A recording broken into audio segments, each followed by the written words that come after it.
Muy bien, siendo las 13:03, damos comienzo a este espacio que hemos denominado Café La República. Nos hemos acomodado. Hoy vamos a ser cuidadosos.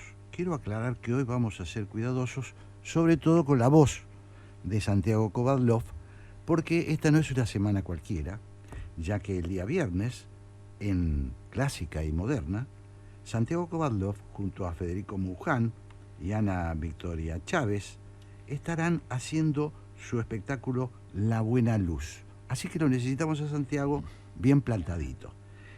Las entradas, a quienes estén interesados, pueden conseguirlas a través de Plateanet. ¿Está bien? Pero muy bien. ¿Estás bien vos? Estoy muy bien y... No me hables fuerte. No, Hay que estoy cuidar, dispuesto a hay que cuidar hablar. esa garganta. No voy a disminuir mi entusiasmo para hablar del invitado de hoy, pero te agradezco ante todo esta posibilidad de compartir con los oyentes el proyecto del trío Orfeo, que integro junto a los músicos que has mencionado, efectivamente el viernes de esta semana. Viernes 25. Eso es, a las 21 horas en Clásica y Moderna, estaremos con La Buena Luz. La Buena Luz es un proyecto poético-musical que abarca, musicalmente hablando, desde Bach a Piazzolla y poéticamente desde poetas griegos y latinos del siglo I a.C. hasta Borges, Requeni y aquellos poetas que podamos internacionalmente concebir como grandes clásicos, como puede ser Prévert entre los franceses, Cavafis entre los griegos.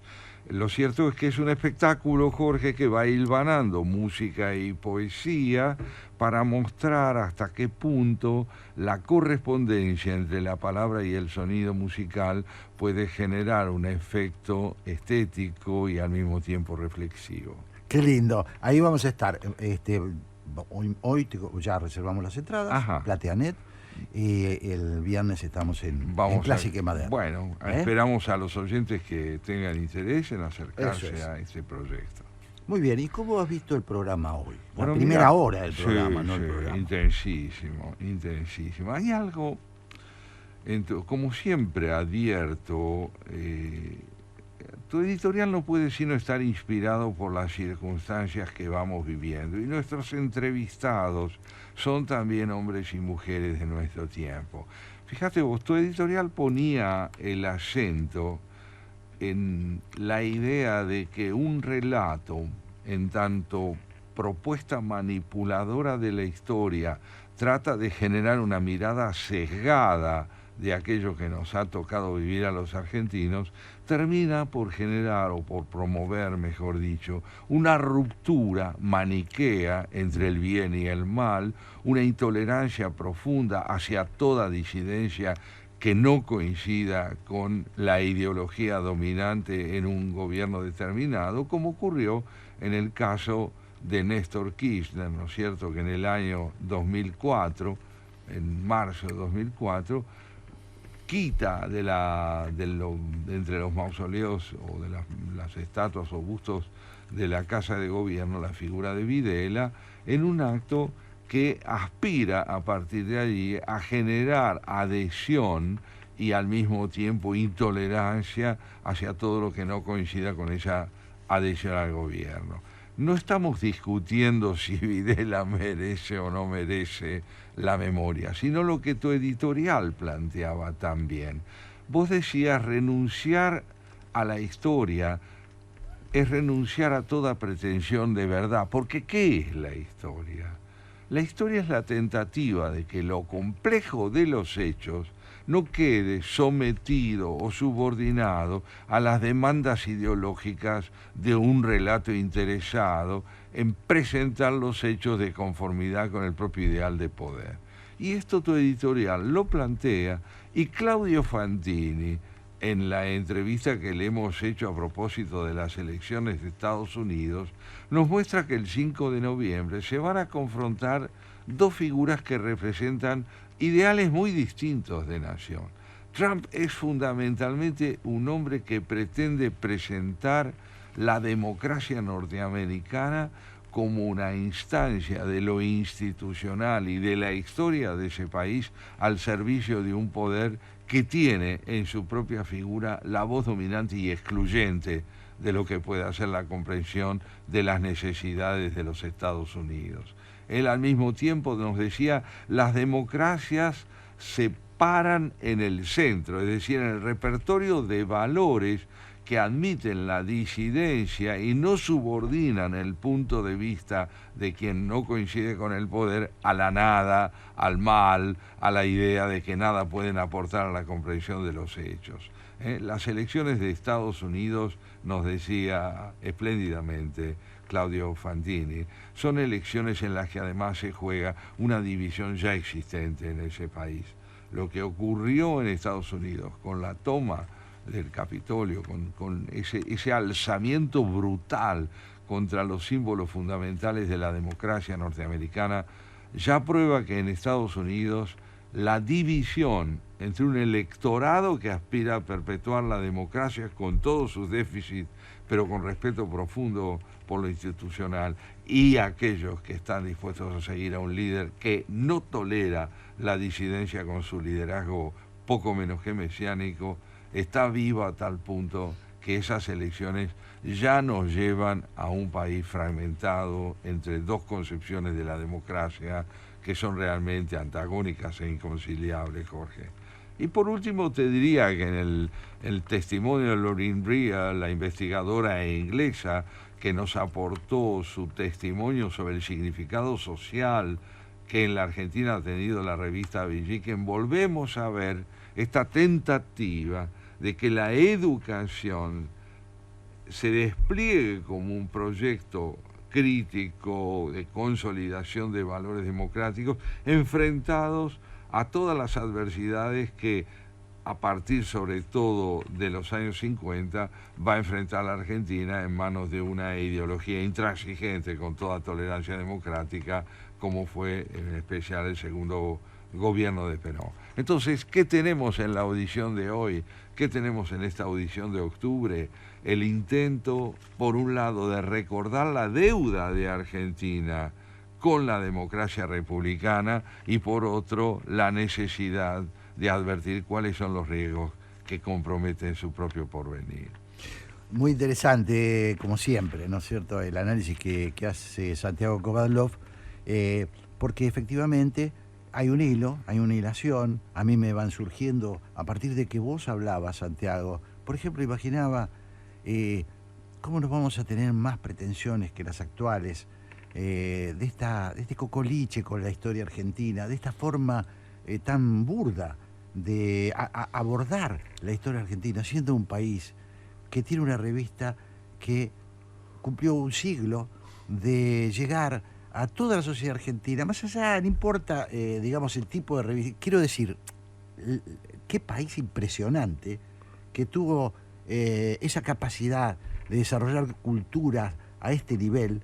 Y bueno, a propósito de esto, es muy penoso lo que nos cuesta avanzar en la profundización de los temas, ¿no? Sí, esta visita de Victoria Villarruel a Isabel Perón, yo creo que va a ser intrascendente, que va a quedar, simplemente marcó agenda, dijo: yo no soy el gobierno, yo soy distinto, yo soy una especie de peronista, nacionalista de derecha, voy a juntar militares con el peronismo de derecha, supongo, ¿no es cierto? Sí, pero vuelvo a recortar, como lo hizo el kirchnerismo, el perfil de la historia a favor de y ahí mis nos intereses. pega una cuchillada, aunque esperemos que no tenga el propósito. Digo, fueron 20 años discutiendo con el kirchnerismo, una narración absolutamente antojadiza, arbitraria, y que dañó a la Argentina, porque cortó un proceso que era traumático, pero era interesante.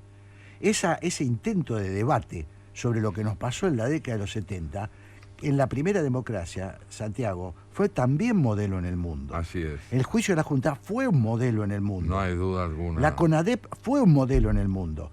Y viene un señor que dice: voy a usarlo, lo voy a usar para mi política. Eso. Voy a hacer lo mismo que Victoria Villarruel. Voy a usar a esta señora, que ya ni nos acordamos, 100 años casi, que está ahí archivada, cobrando lo que le corresponde como presidenta de la Nación, como expresidenta de la Nación. Estaba tranquila ahí la señora, nos trajo recuerdos, muy malos Y la recuerdos. Casi vicepresidenta... ningún buen recuerdo, Así ¿sabes, es, Santiago? ni casi ninguno. Y bueno, y la vicepresidenta comprende que hay allí, al menos en potencia, un instrumento para reactivar su propia significación política. Exactamente. ¿Qué procedimiento que en lugar de proponernos una alternativa a estos recortes ideológicos del relato, qué procedimiento que perpetúa la necesidad de que el relato desfigure la complejidad de la historia? O esa sentencia, ¿no es cierto?, que vos empleabas al final de tu editorial, renunciar a la historia, es decir, renunciar a toda pretensión de verdad. Mientras la política argentina necesite fragmentar de esta manera, no dudo en llamarla perversa, el significado de nuestro pasado, fatalmente estaremos sujetos no al cambio, sino a las transformaciones de lo mismo. A mí, te confieso, más que indignación, que me produjo una profunda tristeza. Sí. Santiago, me produjo una profunda tristeza. Voy a hacer una confesión, algo dije. En lo personal, yo pasé días horrorosos en los años 73, 74 y 75. Porque vivíamos una democracia acosada, una democracia que no era tal, una democracia tironeada por las dos puntas, una democracia sangrienta, y luego, durante el periodo de la señora presidenta Isabel Martínez de Perón, con una banda armada que funcionaba en las sombras, que se le llamó la AAA, que lo probó la justicia, no lo está diciendo, no lo estamos diciendo acá en este programa, lo estamos descubriendo en este programa, está probado por la justicia, que tenía sede en el Ministerio de Bienestar Social de la Nación, encabezado por un señor llamado José López Rega, al que todo el mundo conocía como el Brujo, y que él se hacía llamar el Brujo. Bueno, en fin, es una pesadilla recordar ese tiempo y recordarlo así. Pero mayor pesadilla es ver que el presente cambia de disfraz, pero no deja de disfrazarse. Exactamente. Esto es terrible. Es como si no hubiéramos podido aprender desde el ejercicio de la política la necesidad de transformar los procedimientos para encauzar la democracia en una dirección realmente republicana. No, vamos a poner nuevamente la República, según las pretensiones de nuestra vicepresidenta, al servicio de un ideal populista. Impresionante, creo que Victoria Villarroel, que viene y que ha tenido un desempeño como defensora de los derechos de los militares detenidos, porque ella es hija de un militar, aunque no participó en la guerra contra la subversión, la llamada guerra contra la subversión. El padre de Victoria Villarroel sí era un militar malvinero, un militar que estuvo en Malvinas. Ella tiene un sentido de pertenencia a la familia militar, pero yo lamento profundamente que no haya aprovechado esa condición para fomentar lo que alguna vez manifestaba cuando no era candidata a vicepresidenta ni vicepresidenta, que era esta intención de juntar a los distintos sectores para sacar una buena conclusión de lo que nos pasó. Y buscar en la interdependencia entre las víctimas de un lado y de otro la posibilidad de una renovación del concepto de lo político. Exactamente. Creo que esto es indispensable. Bueno, mira, lo cierto, Jorge, es que en esta tertulia de hoy también vamos a tener ocasión, después de un breve corte, de escuchar la palabra de un hombre que, emergiendo de la Segunda Guerra Mundial, vino en Inglaterra a proponer a la Europa de su tiempo la necesidad de forjar un humanismo que, habiendo aprendido la lección del desastre, de la catástrofe que fueron las dos guerras mundiales, ponga el acento en la necesidad de convivir y no en el acento en la necesidad de excluir o renegar del otro porque no piensa como nosotros. Qué interesante, promete bien. Su nombre, de hoy. Julian Huxley. Extraordinario. Bueno, ¿querés un temita musical? Vamos a escuchar un tema mientras le servimos una copa a este visitante que al igual que nuestra amiga Lorraine Rea es británico. ¿Qué día tenemos hoy? Sí, mucha presencia inglesa. No sé si no nos va a retar la vicepresidenta. Bueno, entonces, Santiago, aquí estamos. Aquí estamos. En el Café La República. Vos sabés, Jorge, que no es del todo frecuente que en una familia aparezca un hijo estelar, una figura que tenga proyección no nacional y menos aún mundial, pero mucho más infrecuente es que en una familia Sí. aparezcan dos hijos que tengan proyección mundial. Y este es el caso de la familia Huxley en Inglaterra, porque de los padres de quienes te voy a hablar, Sí. provinieron dos hijos que fueron celebridades mundiales. Uno fue Aldous Huxley, el novelista, el pensador, ¿no es cierto?, el autor de Un Mundo Feliz, de Las Puertas de la Percepción, que tuvo, sin embargo, un hermano mayor no menos famoso que él, que fue biólogo, a diferencia del que fue escritor. Fue un biólogo, un investigador, Julian Huxley, que nació en 1887 y vivió hasta 1975. Ahora se cumplen próximamente 50 años de su fallecimiento y es la figura de la que centralmente quisiera que conversemos hoy en nuestra tertulia. No tanto de Aldous Huxley, que es realmente más conocido por haber sido un escritor, ¿no es cierto?, Sí. sino de este investigador que consagró su vida y alcanzó a ser reconocido por los aportes notables que no solo hizo a la biología, sino a un humanismo extraído de su actividad científica y que lo lleva a decir en un ensayo publicado después de la Segunda Guerra Mundial Sí. esto: la actual e inquieta época de desilusión después de 2 guerras mundiales ha asistido a la quiebra general de las creencias tradicionales, pero también a la comprensión cada vez más acentuada de que un enfoque puramente materialista no puede suministrar una base adecuada a la vida humana. También ha asistido a un crecimiento fantástico del conocimiento acerca del universo material, la vida y la muerte, la naturaleza humana y las sociedades humanas, el arte, la historia y la religión. Pero grandes fragmentos de estos conocimientos nuevos yacen sin ser utilizados, pues nadie los trabaja o los integra en conceptos y principios fecundos, ni establece su pertinencia para la vida humana y los problemas que esta vida humana plantea a todo el planeta en la actualidad. Para que esta situación no conduzca al caos, para que esta desorganización, la desesperación y el escapismo que hoy cunden no afecten al hombre, el hombre debe reunificar su vida en el marco de una satisfactoria concepción de ideas integradas. Denominaré simplemente humanismo a este nuevo sistema de ideas a cuyo nacimiento asistimos los hombres de mediados del siglo XX, porque él puede fundarse únicamente en nuestra comprensión del hombre y sus relaciones con el resto de su medio.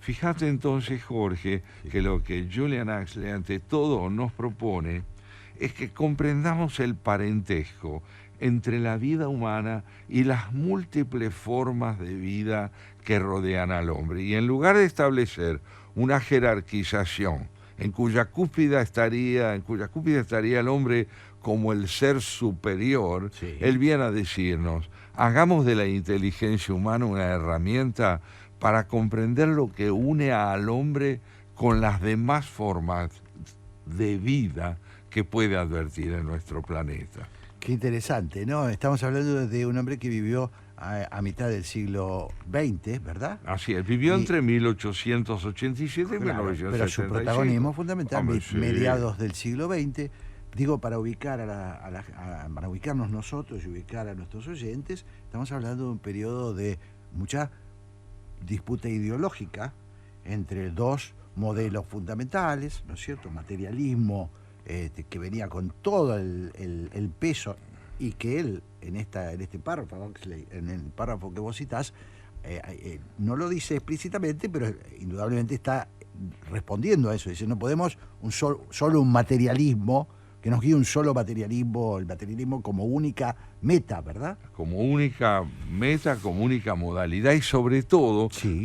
venimos de una época en la que el gran enemigo al que debió enfrentarse la democracia mundial, Sí. europea primordialmente y estadounidense, era la ideología de un grupo que aspiraba a presentar una raza superior, Claro. una sola manera de ser humano, Claro. una sola idea del hombre y una concepción de todo lo que no fuera Todo esa era un raza. poquito así, ¿no es cierto, Santiago? Sí. Estoy pensando, porque el hombre nuevo también era eso, Y ¿no? sí. La superioridad del hombre, que vos me decís, Aulet dice, Claro. no hagamos de esto un abuso. Un biólogo entonces que con sentido común viene a decirnos, el hombre es un ser vivo y tiene que ver con las restantes formas de vida. Interesante. Empecemos por ahí, dice él. ¿Y qué nos añade a esto?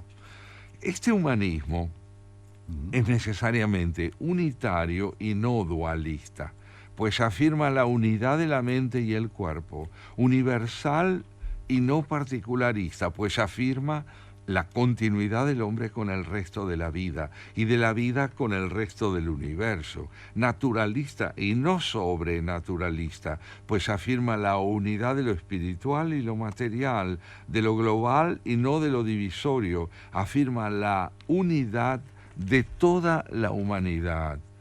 El humanismo piensa en términos de procesos de orientación y no en términos de un mecanismo estático, en términos de calidad y diversidad, tanto como de cantidad y unidad.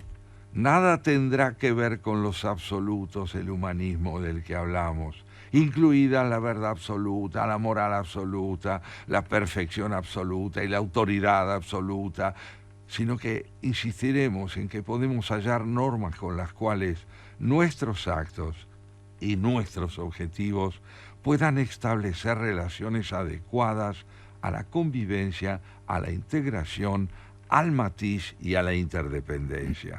Afirma este humanismo la posibilidad de acrecentar el conocimiento y la comprensión, que es posible mejorar la conducta y la organización social y que cabe hallar orientaciones más deseables del desarrollo individual y social en cada época histórica, sin aniquilar a quienes conviven con nosotros como si pertenecieran a una realidad que no nos involucra. Qué interesante, ¿no? Un aprendizaje de la historia. ¿Y por qué te lo recuerdo, Jorge? Sí. Porque venimos de una editorial en el que vos lamentás que no haya aprendizaje de la historia, que la repetición de procedimientos que afectan la posibilidad de capitalizar el error siga perpetuándose y haciendo de la Argentina, en ese sentido, un país estancado. Este hombre emerge de la Segunda Guerra Mundial como biólogo y dice, un humanismo nuevo no ha de ser el que proponga la superioridad del hombre a partir de la negación de su relación con otras formas de vida y menos aún con sus semejantes. Claro. Busquemos parentesco. Muy actual, ¿no? Y creo que sí, fíjate. Claro, una discusión que un poquito está quebrada a partir de los años 90, ¿no es cierto, Santiago? Me parece. Y yo creo que con la posmodernidad empieza a tener lugar una idea de que el conocimiento no puede propender a generar mayor humanismo, mayor integración, sino que la fragmentación se ha adueñado por completo del saber. A tal punto que creo que la polémica de Huxley hoy no sería tanto con el marxismo, sino con el libertarismo. Eso es. Me Muy da la bien. impresión, ¿no? Y tengo yo también la impresión de porque que ese exceso de esa apología del materialismo que hace el libertarismo, ¿no es cierto? Y del individualismo. y del que fragmento, hace. Jorge. Bueno, del fragmento, del individualismo, ¿no? El individualismo y de la idea de un economicismo que parece divorciado de ese sentido orquestal que debe tener el desarrollo económico, la educación, la convivencia, el concepto de cultura como un espacio que no queda reducido a un verticalismo rígido donde hay disciplinas fundamentales y luego disciplinas secundarias. Claro. Claro. sino que hay una transversalidad que muestra la complementación indispensable que debe existir entre las formas de saber para generar una cultura realmente integrada. Lo que es más importante, dice Julian Huxley en este estudio sobre el nuevo humanismo, reúne los recursos de nuestros conocimientos, va a combatir contra la dispersión y en general contra todo aquello que, estando poco utilizado, sin embargo puede promover una visión orquestal del saber. Ordena el conocimiento en una nueva visión del estilo humano, iluminando todos sus aspectos desde el amplio y perdurable movimiento de un proceso cósmico a los actos contemporáneos, desde la red planetaria de la ecología mundial a la vida individual, inserta en aquella cosmogonía general, desde las oscuras raíces del pasado humano a las posibilidades embrionarias de su futuro. Muy interesante. Y es este aprendizaje que tanto pedimos, ¿no es cierto? Si venimos de una sociedad que ha querido potenciar la supremacía de una parte sobre el todo, no prometemos que vamos a alcanzar esta totalización, pero sí entendemos que es indispensable buscar esta interdependencia que permita entender que el cuidado del planeta tiene que ver con el desarrollo, que el progreso del conocimiento en el campo de la ciencia física tiene que ver con la conciencia histórica. Claro. Es decir, interdependencia entre las partes.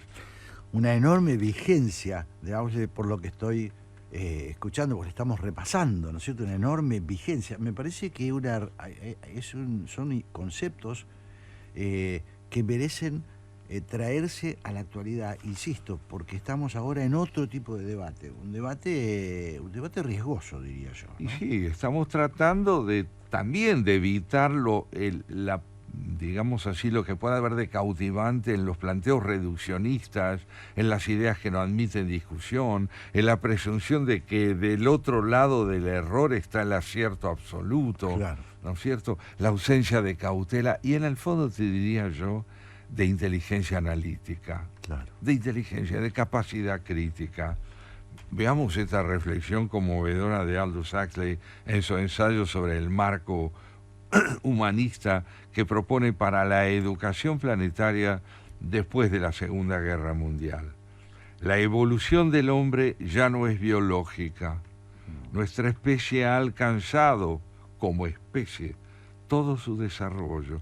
Hoy su evolución, si existe, debe ser psicosocial. Opera mediante el mecanismo de la tradición cultural que implica la autorreproducción y autovariación acumulativas de las actividades mentales y de sus productos.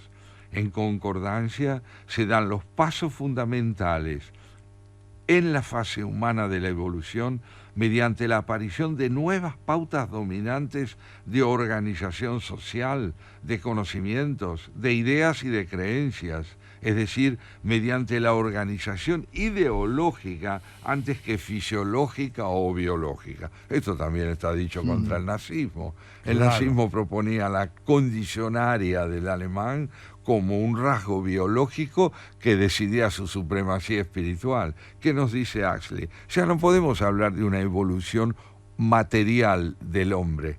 En todo caso, tenemos que reivindicar la necesidad de que el hombre cambie psicosocialmente, aprenda de su experiencia, gane una cultura más abierta a la necesidad de no repetir sus errores del pasado.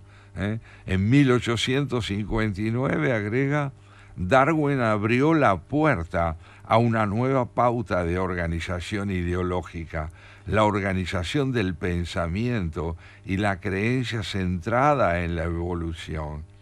El concepto de la evolución debía ser el germen fundamental o el patrón vital de una nueva y dominante organización del pensamiento. Aprender a pensar a partir del hecho de que el hombre alcanza sus propios rasgos biológicos, desarrollarse en el campo de la cultura y ya no necesariamente en el de la biología. El destino del hombre es ser el protagonista exclusivo de la evolución futura de este planeta. Él es el más elevado tipo dominante producido por más de 2,5 millones de años de lento progreso biológico originado en la ciega acción oportunista de la selección natural. Pero también Él es el que puede destruirse y destruir, aquel que puede terminar con todo lo que lo rodea y consigo mismo si no advierte hasta qué punto el ser el protagonista exclusivo de la evolución futura del planeta le demanda una responsabilidad moral. Impresionante, ¿no? Impresionante. Claro, por un lado pone al hombre, la aparición del hombre en su lugar. Claro, Sí, ¿no? es una evolución, sí. Darwin lo determinó. Pero le pone también un techo a esa superioridad Claro, lo decís muy bien. Si el hombre es de un punto de vista el ser que está dotado de inteligencia, de autodiscernimiento, como no lo está ninguna otra especie en términos críticos, Sí. también es ese mismo hombre capaz de promover más y más destrucción si no advierte que su vida está íntimamente unida al respeto y a la consideración de la vida de todo lo que en un sentido no es él, pero tanto tiene que ver con él. Qué bárbaro. Cada vez que leemos un texto de esta naturaleza, pienso lo precario que somos. Todo lo que creíamos y estábamos equivocados. Yo al menos estaba equivocado, ¿no? Es decir, la evolución de la especie, bueno, hasta ahí llegamos, ¿no? Sí, porque una somos vez capaces de terminar con nuestro hábitat, si no nos ponemos de acuerdo, ¿no? Creo que esto que estás diciendo muestra que el hombre, dotado de una singularidad indiscutible, Sí. si no invierte la conciencia de esa singularidad en una integración planetaria que hable de su profunda capacidad de advertir el parentesco que lo une a la más mínima partícula de vida, está renunciando a su propia grandeza espiritual. Claro. Mira este momento realmente notable. Examinando la situación con los ojos de un biólogo evolucionista, compararé la etapa actual del hombre en el desarrollo con el momento geológico hace unos 300 millones de años en que nuestros antepasados anfibios estaban emergiendo del mundo acuático. Habían establecido una cabecera de puente en un medio completamente nuevo. Como ya no lo sostenía el agua, debían aprender a soportar su propio peso. Como ya no era necesario nadar, impulsados por la cola musculosa, debían aprender a arrastrarse sobre las patas torpes. El ámbito aéreo recientemente descubierto les daba acceso directo al oxígeno que necesitaban para respirar, pero también amenazaba de secar los cuerpos húmedos. Y aunque lograban desenvolverse en tierra durante la existencia adulta, aún se sentían obligados a vivir en el agua durante las primeras etapas de la existencia. Muy interesante. El caso de la ballena Sí. es el ejemplo inverso. La ballena es un animal que empieza por ser terrestre, por tener patas y por las dificultades para su alimentación que encuentra en el contexto que vive, va buscando su supervivencia en el agua y transformando a lo largo de miles y miles de años su propia anatomía para poder nadar y vivir. Y sin embargo preserva de su etapa terráquea la necesidad de respirar oxígeno saliendo a la superficie. Ay, qué bueno, interesante. Y recordando con esa misma estructura esta interdependencia de la que estoy hablando. El hombre puede ya respirar fuera del agua, pero no puede descuidar el mar como aquello que le recuerda no solo su origen, sino dónde está la vida que él tiene que ayudar a preservar. Es apasionante lo que decís, ¿no? La interpretación de Huxley me parece de una enorme vigencia, ¿no? Creo que sí, y nos invita a una gran responsabilidad moral, ¿no? Dice Huxley, hace muy poco hemos salido del área biológica y psicosocial de la evolución para pasar de la biosfera terrenal a la libertad de la noosfera. ¿Qué es la noosfera, no? Esto es muy, muy interesante, él lo toma de Teilhard de Chardin, un filósofo y teólogo cristiano, ¿no es cierto?, que nos dice que el hombre, así como el pez existe y tiene el ser en el mar material del agua, que los geógrafos incluyen en el término de hidrosfera, en la noosfera flotan las especulaciones y los exaltados ideales del hombre que tratan de ganar consistencia a través de esta conciencia que puede ser la que le permita entender que su especie proviene de otro lugar, de otro espacio vital, y se ha instalado en un nuevo espacio vital que no deja atrás su pasado. El cuidado del medio ambiente no es otra cosa que el resultado de la conciencia que el hombre puede adquirir de que su casa es la tierra. No es solamente su poder y su cultura. Es un planeta que pide ser considerado como interlocutor. Increíble. Bueno, estamos ahí, Santiago, del horario en que nos encontramos con la señora Graciela Fernández Mejide. Hemos disfrutado de este Café La República, Le como lo hacemos siempre. Al amigo Julian Huxley, muchas gracias por su profunda reflexión sobre el humanismo indispensable. Vamos a un tema y nos reencontramos con la señora. Bueno, y ya estamos seguramente en contacto con la señora Graciela Fernández Mejide y su acompañante Pablo Marmorato. Hola Graciela, hola Pablo. ¿Están ahí? Estamos aquí resolviendo todo. Hola Pablo. Buenos días. ¿Cómo están ustedes? Muy todos? bien, felicidades ante todo. Eso, Graciela. feliz Día de la Madre, Graciela. Sí, Bueno. me sumo. Hoy, por suerte, se acordaron de mí montones de gente. Y Nos acordamos claro, mucho de vos claro. siempre, che. Pero Además, bien. vaya si te cabe la palabra madre. Ni un insulto, che, nada. Qué Era de notable. mis hijos. Qué bueno. ¿Y hoy qué haces, Graciela? ¿Se juntan con los chicos? Con los chicos, digo yo. Sí, Sí. chiquitos, Los chiquitos, sí, tus chiquitos. Con tus hijos, con tus nietos. con los nietos y más tarde a la noche. Qué bueno, Claro. qué bueno. Sí. Bueno, ¿Ustedes cómo la pasaron? Mirá, ahí vamos al encuentro con nuestras mujeres madres, con nuestros nietos también, así que finalizado el programa iremos seguramente a compartir con ellos la emoción de ser papás también, ¿no? Exacto. Muy Como bien. decir, hoy uno de nuestros invitados de dentro de un rato, Sí. Hugo Besetti, che, ojo, algo tenemos que ver nosotros. Sí. Claro, claro.